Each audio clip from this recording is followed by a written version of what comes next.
4.1 का प्रश्न 15वां सवाल है। समांतर श्रेणी 3, 15, 27, 39 दिया का कौन सा पद उसके 54वें पद से 132 अधिक होगा। देखिए कौन सा पद पूछा है, मतलब इसमें n का मान ज्ञात करना है, इतना पहले याद रखना है। अब समांतर श्रेणी कभी भी दिया है तो याद रखिएगा ये डायरेक्ट ये a का मान हो जाएगा, तो यहाँ आप लिख सकते हैं दिया है करके, दिया है समांतर श्रेणी कितना दिया है 3, 15, 27, 39 तो दिया है। तो कहने का मतलब ये a का मान हो जाएगा, a मतलब प्रथम पद, a बराबर कितना हो जाएगा 3 और d बराबर हो जाएगा दूसरा से पहला घटाते हैं a2 माइनस a, दूसरा पद माइनस पहला पद। तो दूसरा पद क्या दिया है 15, पहला क्या दिया है 3, तो 15 में से 3 घटा देंगे तो कितना बचेगा 12। तो ये 12 किसका मान है d का मान है। तो याद रखेंगे a का मान 3 और d का मान 12। क्लियर इतना। अब प्रश्न को समझते हैं। प्रश्न बोला ये जो दिया है 3, 15, 27, 39 का कौन सा पद उसके 54वें पद से 132 अधिक होगा। तो मान लेते हैं nवां पद दिया नहीं है तो लिख देते हैं यहाँ माना ये हो जाएगा nवां पद क्या हो जाएगा 54वें पद से 132 अधिक होगा, 54वें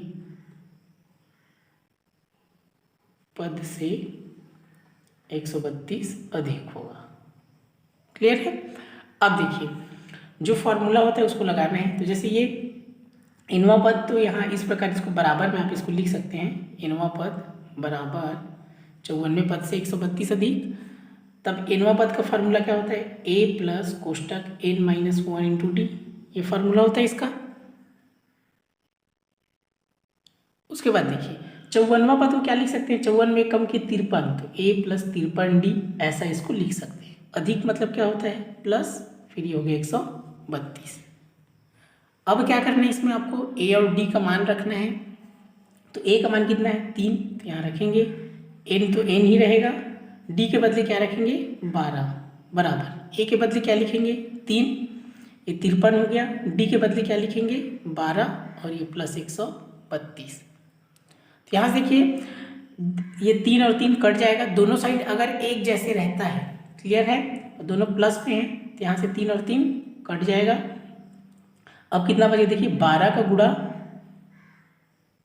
ये हो जाएगा आपका ये n-1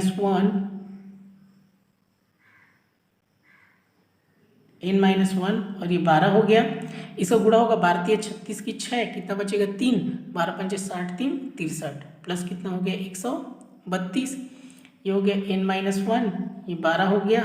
ये दोनों को जोड़ देंगे तो 6 और 2 कितना हो जाएगा 8, ये 3 और 3 कितना हो जाएगा 6, 6 और 1 कितना हो जाएगा 7।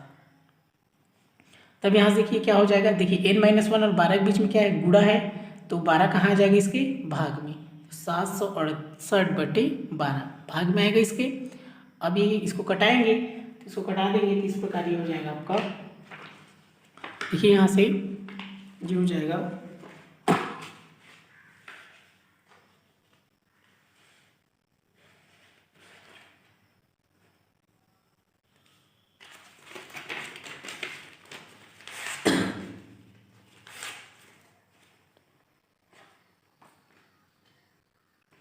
यहाँ से होगा आप ये कट गया, ये कटने वाला समझ में आएगा। जैसे मान लीजिए एक साइड x + 3 है, एक साइड क्या है y + 3, तो यहाँ पर 3 और 3 कट जाएगा, जैसे प्लस के रूप में है एक जैसे है कट जाएगा, 3 3 कट गया।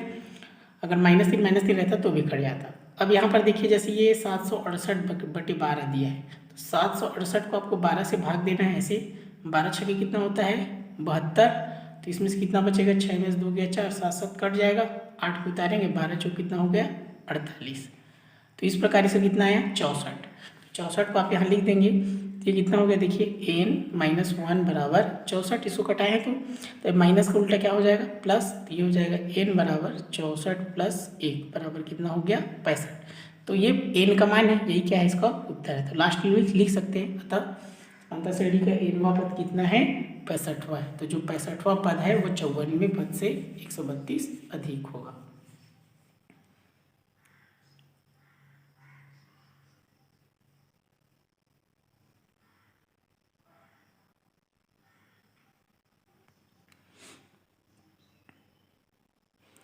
देखिए प्रश्न 16, किसी समांतर श्रेणी के चौथे और आठवें पदों का योग 24 है तथा छठे और 10वें पदों का योग 44 है। इस समांतर श्रेणी के प्रथम 3 पद ज्ञात कीजिए। तो प्रश्न को आपको पहले समझना चाहिए। जैसे प्रथम 3 पद ज्ञात करने, तो प्रथम 3 पद का आप याद रखेंगे, इसका जो फार्मूला होता है बनाने का, प्रथम 3 पद आपको ज्ञात करना है। तो प्रथम 3 पद के लिए जो फार्मूला होता है A plus D A plus 2d, ऐसा होता है। ये पहला है, ये दूसरा है, ये तीसरा है, और चौथा निकालना है तो ए प्लस 3d ए प्लस 4d, ऐसा। तो अभी से आपको क्या समझ में आ गया, आपको ए चाहिए और डी चाहिए, ए और डी आएगा तो ये निकल जाएगा। क्लियर हुआ?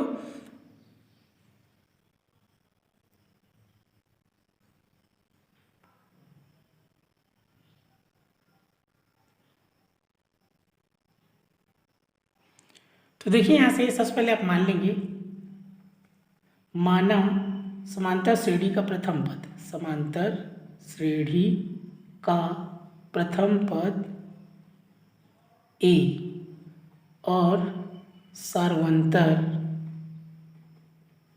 डी है, ऐसा इसको मान लेना है।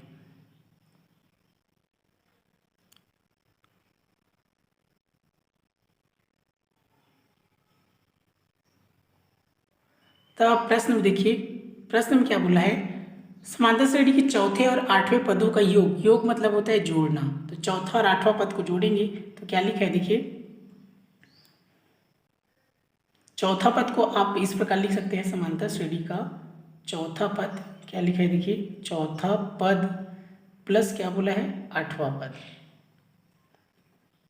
बराबर कितना बोला है, 24। क्लियर है? तो चौथा पद को आप क्या लिख सकते हैं, ए प्लस 3d, एक कम करेंगे। आठवां को क्या लिख सकते हैं, ए प्लस 7d, एक कम कर देंगे, बराबर क्या हो जाएगा, 24। तो यहाँ देखिए ए और ए जुड़ेगा तो ए और ए कितना हो जाएगा, 2a हो जाएगा। डी और डी जुड़ेगा तो 7 और 3 कितना हो जाएगा, 10d हो जाएगा, बराबर 24। इसको लिख देंगे समीकरण 1। फिर सेम दूसरा कंडीशन लगाना है। दूसरा कंडीशन क्या दिया इसमें, छठे और 10वें पदों का योग 44। तो यहाँ पर लिखेंगे छठवां पद, क्या बोले हैं, छठवां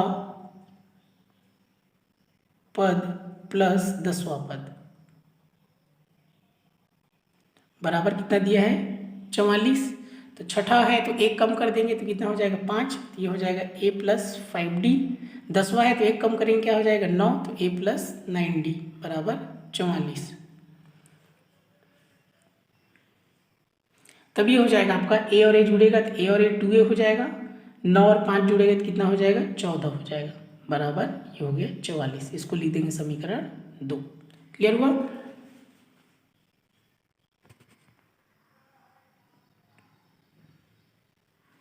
अब क्या करेंगे, समीकरण 1 और 2 को घटाएंगे, क्योंकि हमको ए और डी का मान चाहिए। तो यहाँ पर लिखेंगे समीकरण 1 माइनस समीकरण 2। तो समीकरण 1 है आपका ये वाला, 2a प्लस 10d बराबर 24।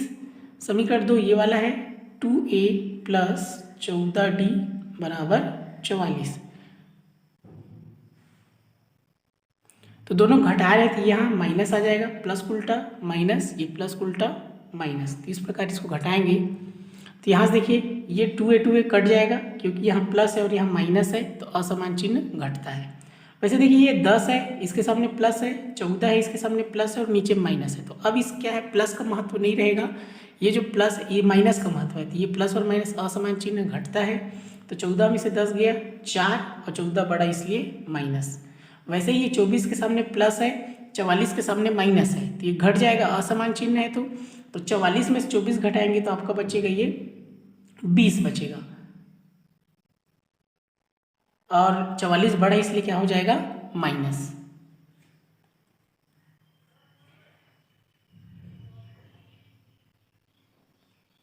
क्लियर है इतना? माइनस माइनस प्लस हो जाएगा, डी का मान निकालेंगे, 4 कहाँ जाएगा इसके नीचे, 4 एकम 4, 4 पंचे 20। तो इस प्रकार देखिए डी का मान कितना आ गया, 5। डी का निकल गया। अब क्या निकालना है, ए।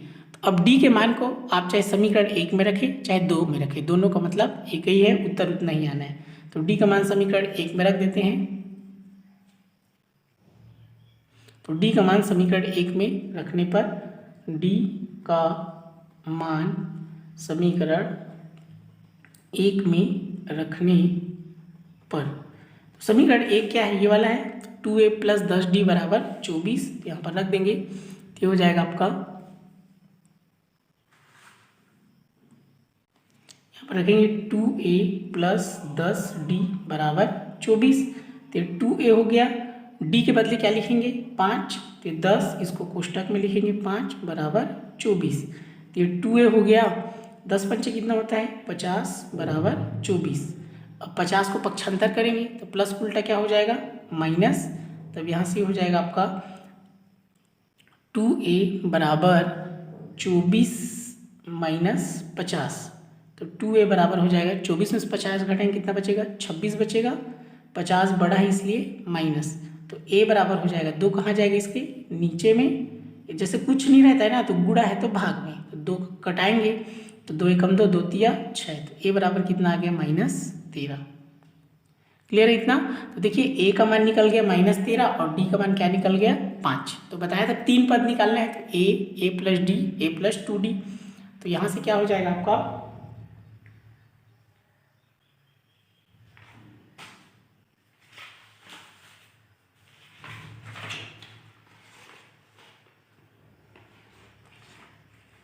यहाँ से देखिए इसको आगे इस प्रकार बना लेंगे, जैसे आपको क्या आया a का मान आ गया -13 और d का मान आ गया कितना 5।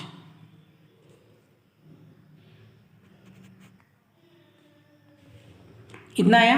तो ये